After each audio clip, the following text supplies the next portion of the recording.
from Southern Maryland's weather leader. This is a JB Weather Alert.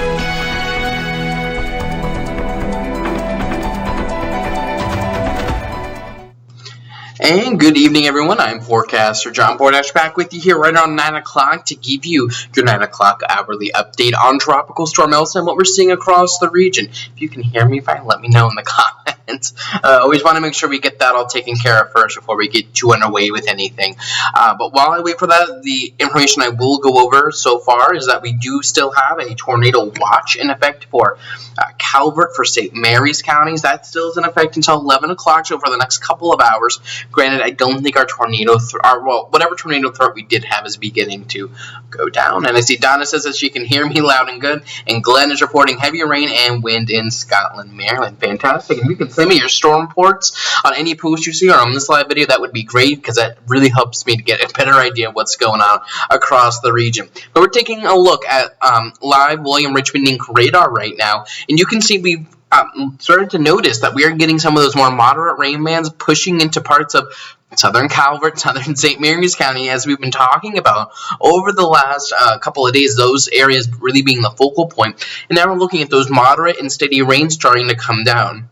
Wind isn't too crazy right now. We do have some wind gusts up there getting between 20 and 30 miles an hour, especially for these far southern coastal locations of both of those counties. But aside from that, it's nothing too crazy at the moment, but we are seeing that rain starting to filter on in, and that's going to continue to happen here over the next little bit. Let me move things around here so I can make this a little bit easier on myself to kind of look around.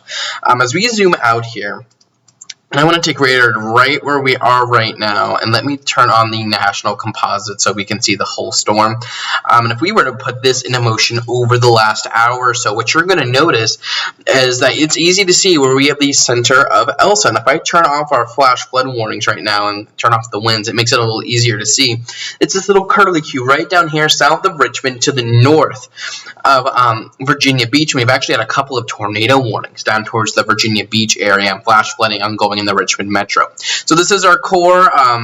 That is the center of Elsa. It is a little bit further south than at least than I had anticipated, than many people had anticipated, taking a look at the way things are shaping up on radar. So that will contribute to maybe shifting that heavy rain threat maybe a little further south and east than what we were predicting earlier today.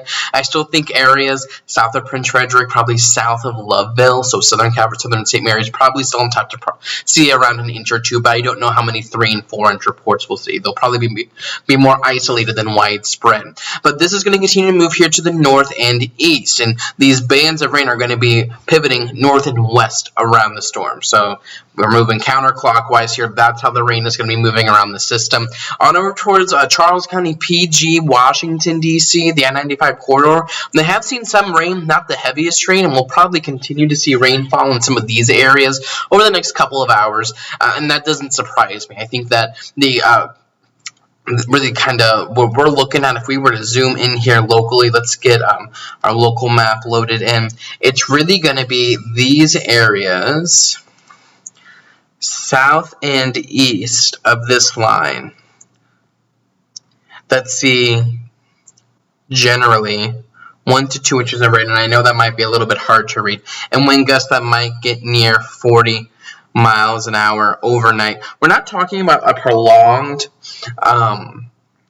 wind event here. We're talking a couple of hours where we could see some wind gusts getting up near 40 miles an hour, and that's really going to be for our coastal locations of southern Calvert, southern St. Mary's County. I'm thinking areas like Calvert Beach, Long Beach, Cove Point, Drum Point, Solomon's Island, down there towards Town Creek and Pax River, Scotland, Dameron, St. Mary's City. Those areas would be the ones to see those higher wind gusts for a couple of hours. I don't think if you're sitting on over towards California, let's say, you're necessarily going to see consistent 40-mile-an-hour wind gusts. Let's go ahead and clear this off. And yeah, that's pretty much what we're talking about at this point. That tornado watch remains in effect, but the highest tornado threat really continues to be south and east of our area. It's really kind of down into this area where we're talking about the highest tornado threat. So still south and east of our region as Elsa moves in a pathway like that. So we're going to be getting in on some of the moderate rains in southern Calvert and southern St. Mary's counties over the next little bit. What I want to do, and I did not do this beforehand, my apologies, so actually I think what might work better to avoid any of that, is if we just pop on over here to our Chesapeake Bounty Futurecast. I rendered this several hours ago, but I believe it's still holding good for now. If we let this render here to 8 o'clock, look at that. Well, actually 9 o'clock. You see, that's how Futurecast kind of depicted how radar would look. This is when it was rendered about 4 hours ago. This is how we're looking right now. So it's not too far off. It has a good general idea. And as we put this into motion here, you can see that moderate rain really kind of continues across southern Calvert, southern St. Mary's as we head towards midnight or so. Nothing too crazy. Just some steady, moderate, maybe at times some heavy rain, some gusty winds up to 40 miles an hour for those coastal locations. And you can really see that outermost band of Elsa that's going to wrap things up. And at this frame, it's that outermost band extending from Baltimore to just west of Annapolis through Charles County. You can see that there. And as we push us on forward here, what we're going to notice is that by 2 and 3 and 4 o'clock, we're really beginning to clear things out so that by sunrise tomorrow morning, we are all good to go. We're just talking about maybe some reminiscent winds, but nothing too crazy as we move forward.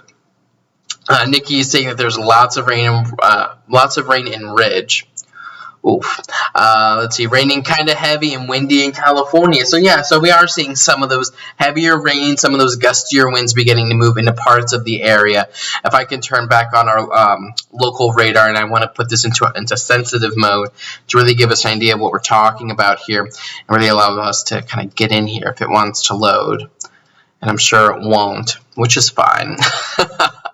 But yeah, I mean, we can see where we have those yellows. We're talking Prince Frederick, St. Leonard, Lesby, Mechanicsville, Leonardtown, Lexington Park, down towards Scotland. Those are the areas seeing some of those heaviest rain rates at the moment right now.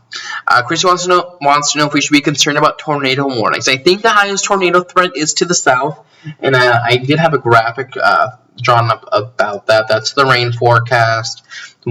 So I made this 1 o'clock today, and I think this still holds true. That elevated tornado threat is to our south and east, down across Virginia Beach, the lower Delmarva. That's where we've seen tornado warnings. We have a marginal tornado threat. It's a non-zero threat. But 1 or 2 week spin-ups could be possible in that green area. But that threat of a tornado is really just over the next 2 hours, and I don't know if we'll necessarily see anything. I don't want to speak on it too much because I have no authority to see that there won't be any tornadoes, in our region. But the overall atmospheric support is rather low for these spin-ups. I think it's really going to be down towards the south and east where we're looking at that. Tina is saying that winds are beginning to pick up in Ridge. So, yeah, I mean, we're going to continue to see this. And down towards Ridge, I'm sure you'll be talking about wind gusts up to 40 miles an hour as we head throughout the rest of the evening, probably peaking between about 10, 11, 12 o'clock, somewhere in there. So, we're going to continue to watch this. Coverage continues, Facebook, Twitter. I'm trying to do as many posts as possible that aren't just video updates because I know not everyone can watch this, but we're doing these updates every hour, so I'll see you at 10 o'clock for the latest, kind of touching base on what we're looking at. But as we just take one last look at radar here, you can kind of see what we're talking about. Where we have heavy rain right now is probably where the heaviest rain will remain over the next couple of hours. It's those areas south of like the Benedict Bridge, south of Hughesville, south of Prince Frederick. Those will be the areas we're watching for the heaviest rain.